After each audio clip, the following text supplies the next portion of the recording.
Tingnan natin kung malakas. Ay, nako. Sige pa. Dagdag. Ayan, yan. Okay. Wow. Okay.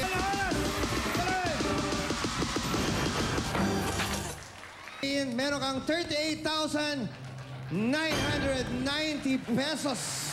Malaki yan. Okay, alamin natin kung magkano madadagdag sa nakakot mo. Eto na.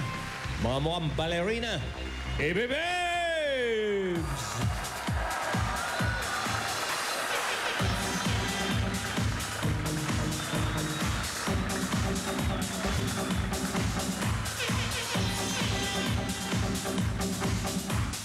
Two, 4, 6, 1, 3, 5, 7.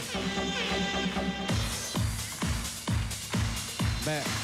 Parang ano, no? Parang may mga nakatayo sa mga music box. Ibahin na natin ang pagtanong ngayon. Paano? Odd or even? O, pwede. Para ahaba eh. Okay, pare. Parang Reynan, meron ka bang paborito dyan? Pwedeng sa itsura, pwedeng... Number 6. Number 6. Okay. 6? Ito yung walang iba kundi si Stephanie. Okay. Aha. Bakit yan ang napili mo? Favorite yan, ha? Kasi, siya yung una ko nakita kanina. Wala nang ibigay. Saan mo nakita? Sa baba. Ano ginagawa sa baba? Aha. Paakyat, Halika, sinusod na mo, ha? Salbahe ka, ha? Okay. Sino kasama? Wala lang eh. Okay.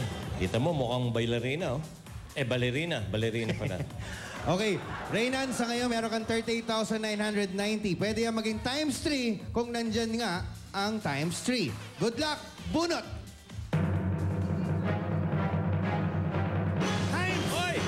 Time is, oh! Aba, tignan mo nga naman, oh. Ganun pala yun. Yung unang makita sa araw na yun. Time Swerte is pala. 3.